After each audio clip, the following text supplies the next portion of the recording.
இங்க ரோகிணி ஒரு பக்கம் இதுதான் சாக்கு, இதை பயன்படுத்தி கண்டிப்பா முத்துக்கும் மீனாக்கும் நம்ம தண்டனை வாங்கி கொடுக்கணுங்கிறதுக்காக அவங்க 2 பேர் மேலையும் இங்க போலீஸ்ல போய் கம்ப்ளைண்ட் கொடுத்துறாங்க. அதே நேரம் போலீஸ்காரங்களும் டைரக்டா அண்ணாமலை வீட்டுக்கு வந்து முத்துவையும் மீனாவையும் அரெஸ்ட் பண்ணி கூட்டிட்டு போறாங்க.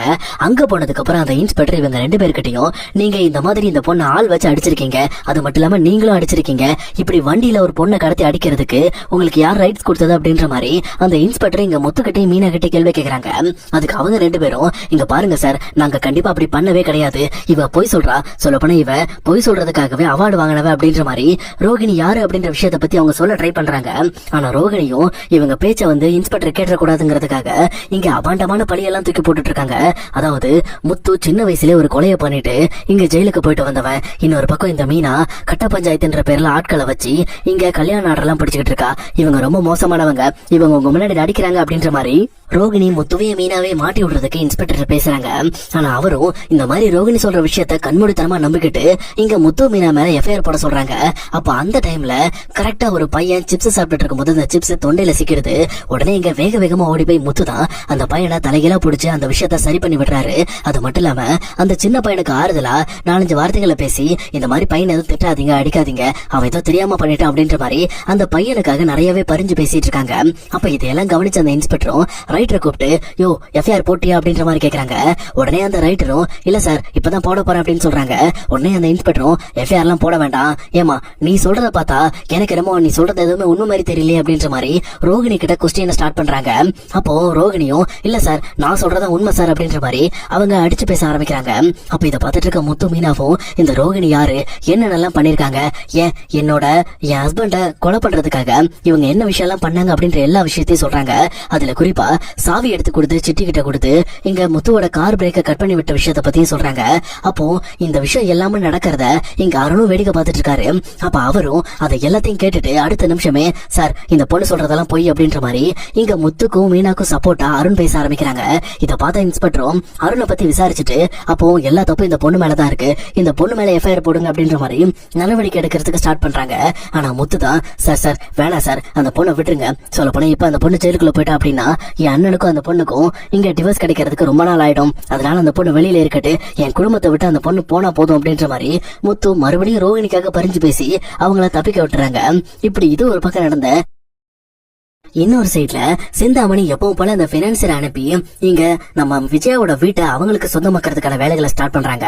அதாவது விஜயாவோட வீட்டு பத்திரம் ஏற்கனவே இங்க பேங்க்ல ஒரு 16 லட்சம் ரூபாய்க்கு அடமானமா இருக்கும். அந்த 16 லட்சத்தை நானே தரேன், ஒரே மொத்த கடனையும் நானே ஏத்துக்கிறேன், சொல்லப்போனா அப்பதான் கடன் எல்லாம் ஒரே பக்கமா இருக்கும், நீங்க அடைக்கிறதுக்கு ஈஸியா இருக்கும் அப்படின்ற மாதிரி அந்த பினான்சியர் இங்க விஜயாவை பேசி கவுக்கிறதுக்கு ட்ரை பண்ணுவாங்க.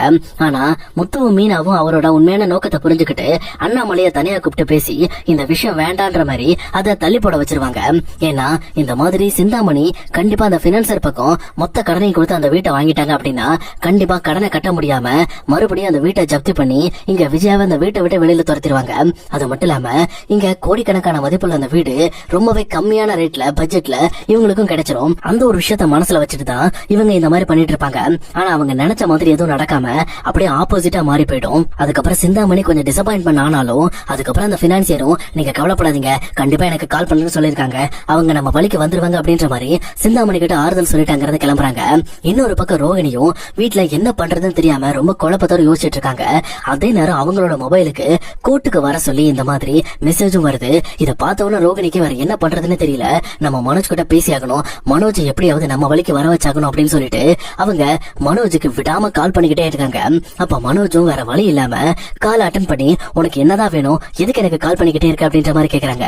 ஆனா மனோஜ் இவ்வளவு கோவப்பட்டு பேசினாலும் இங்க ரோகிணி கொஞ்சம் கூட கோவப்படாம ரொம்ப சாதாரணமாவும் சாஃப்டாவும் மனோஜ் ஏன்டா இப்படி பேசிட்டு இருக்க, சொல்லப்போனா எனக்கு உன்னை பாக்கணும்னு தோணுது, நான் உன் கூட இல்ல அப்படின்னா எனக்கு செத்து போயிடணும்னு தோணுது அப்படின்ற மாதிரி மனோஜ லைட்டா வந்து இங்க அவங்களோட பாசத்தை காட்டுற மாதிரி காட்டி பிளாக்மெயில் பண்ண ஆரம்பிக்கிறாங்க.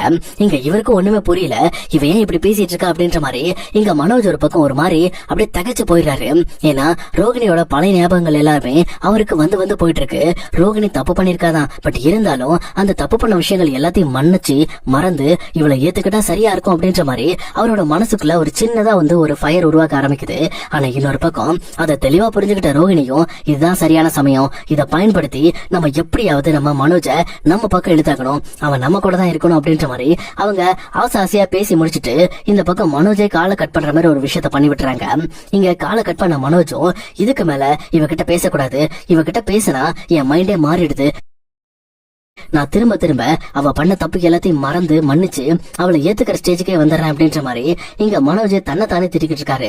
இன்னொரு பக்கம் இந்த கேஸ் விஷயம் கோர்ட்டுக்கு போகும்போது கண்டிப்பா நம்ம சைடு ஆதாரங்கள் ஏதாவது வேணும் அப்படின்னு சொல்லிட்டு சிந்தாமணியும் இங்க விஜயா வீட்டை விட்டு துரத்தின விஷயம், அது மட்டும் இல்லாம இங்க மீனாவும் இன்னொரு பக்கம் ஸ்ருதியும் சேர்ந்து ரோகிணியை திட்டி அந்த ரெஸ்டாரண்ட் விட்டு வெளியில போக சொன்ன விஷயம்னு சொல்லிட்டு நிறைய விஷயங்களை சிந்தாமணி வீடியோ எடுத்து வச்சிருக்காங்க.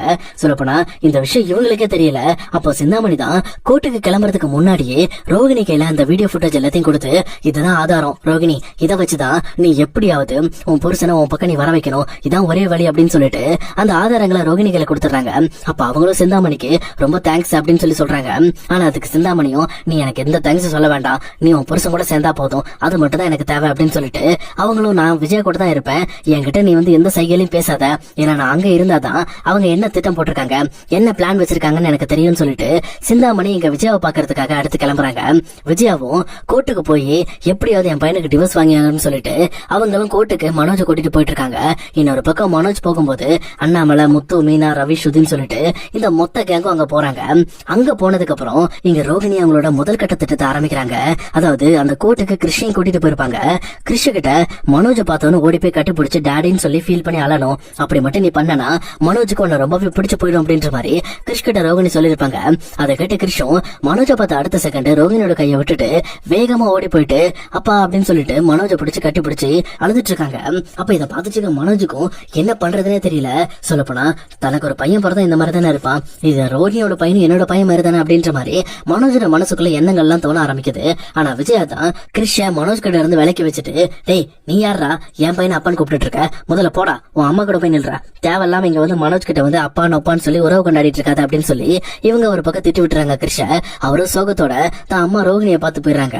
அதே நேரம் ரோகிணியும் இங்க கேஸ்க்கு டைம் இருக்கிறதுனால நம்ம எப்படியாவது மனோஜ் கிட்ட முதல்ல பேசியாகணும், நம்ம நேருக்கு நேரா அவனை பார்த்து நம்ம மனசுல இருக்க விஷயத்த பேசினா கண்டிப்பா அவன் நம்மள வெறுக்க மாட்டான், என்னை பத்தி அவனுக்கு நல்ல அபிப்பிராயம் மனசுல உருவாக்க ஆரம்பிக்கும், நான் மறுபடியும் மனோஜ ஏன் வழிக்க கொண்டு வந்துருவேன்னு சொல்லிட்டு ரோகிணி கரெக்டா மனோஜ் ரெஸ்ட் ரூம் போற நேரம் பார்த்து கரெக்டா அங்க போறாங்க. அங்க போயிட்டு மனோஜ் ரெஸ்ட் ரூம் போயிட்டு வெளியில வந்து அடுத்த செகண்ட் அவங்கள வழிமறிச்சு நின்று மனோஜ் உங்ககிட்ட நான் பேசணும்டா அப்படின்ற மாதிரி ரோகிணி பேச ஆரம்பிக்கிறாங்க. ஆனா மனோஜும் இங்க போற ரோகிணி உங்ககிட்ட பேசுறதுக்கு எதுவுமே கிடையாது, சொல்லப்போனா நீ என்கிட்ட பேசி மறுபடியும் என்ன நீ பிளாக்மெயில் பண்ண பாக்குற, இதை நான் எடுத்துக்க முடியாது, கண்டிப்பா நீ இனிமேல் என் கூட சேர முடியாதுன்ற மாதிரி சொல்றாங்க. அப்ப ரோகிணி அவங்களோட ரெண்டாவது கட்டத்தை திட்டத்தை ஆரம்பிக்கிறாங்க.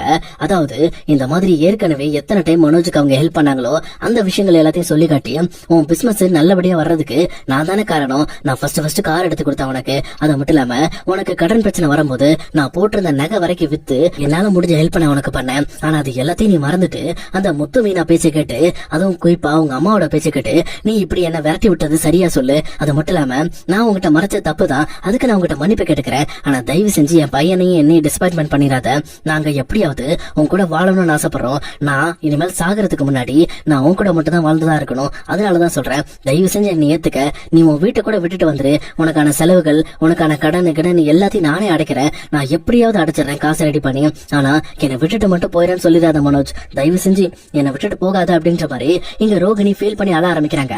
அப்போ போன மனோஜ் இன்னுமே காணும்னு சொல்லிட்டு விஜயா ஒரு பக்கம் அங்க ரெஸ்ட் ரூம் தேடி வராங்க. அங்க வந்து பார்த்தா மனோஜ் கிட்ட ரோகிணி பேசிட்டு இருக்காங்க. இத பார்த்துட்டு காண்டான விஜயாவும் வேகமா ரோகிணி கிட்ட வந்து என்னடி என் பையனை தனியா மீட் பண்ணி அவன் மனசுல மறுபடியும் இடம் பிடிக்கலான்னு பாக்குறியா, அது நடக்கவே நடக்காது, இங்க இருந்து கிளம்பு அப்படின்ற மாதிரி சொல்றாங்க. ஆனா மனோஜும் இங்க ரோகிணி பேசுற விஷயங்கள்ல அப்படியே டோட்டலா மனசு மாறிடுறாரு. அவரும் இங்க விஜயா கிட்ட வந்து அம்மா நீங்க சும்மா இருக்க, எனக்கு ரோகிணி தான் முக்கியம், அவ தப்பு பண்ணிருந்தாலும் என்கிட்ட எல்லா விஷயத்தையும் ரொம்ப ஓப்பனா சொல்லி மன்னிப்பு கேட்டா, இதுக்கு மேல நான் அவளை எப்படி ஏத்துக்காம இருக்க முடியும் அப்படின்னு சொல்லிட்டு இங்க மனோஜ் ஒரு பக்கம் ரோகிணியை பாக்குறாங்க. அதே நேரம் விஜயாக்கும் செம்ம ஷாக்கு. டேய் இவ பேச்ச நம்பாதரா, இவ ஏமாத்திக்கிட்டு இருக்கா அப்படின்ற மாதிரி அவங்களும் சொல்றாங்க. அதே நேரம் ரோகிணியும் ரொம்ப வெள்ளத்தனமா இங்க மனோஜையும் பின்னாடி இருக்க விஜயாவும் பார்த்து அப்படியே லைட்டா வந்து ஒரு ஸ்மைல் பண்ணி கொஞ்சம் கோபப்பட்டு முறைக்க ஆரம்பிக்கிறாங்க. சொல்ல போனா ரோகிணி தான் நினைச்ச விஷயத்த மனோஜை வச்சே பண்ணிடுவாங்க போல இருக்கு. இவ்வளவு பேர் போராடி மனோஜுக்கு டிவோர்ஸ் வாங்க ட்ரை பண்ணா அது எல்லாமே 10 பைசாக்கு கூட பிரயோஜனம் இல்லாம போயிடும் நினைக்கிறேன். அதனால என்ன ஆக போகுது, இந்த பிரச்சனைகள்ல எப்படி மனோஜ் வந்து ரோகிணியோட சேர போறாரு அப்படிங்கறதையும், இன்னொரு பக்கம் இங்க ஸ்ருதிக்கும் ரவிக்கும் போயிட்டு இருக்க பிரச்சனை எப்படி முடிய போகுது அப்படிங்கறதையும் இனி வரப்போற எபிசோட்ல நம்ம கண்டிப்பா வெயிட் பண்ணி பார்க்கலாம் guys.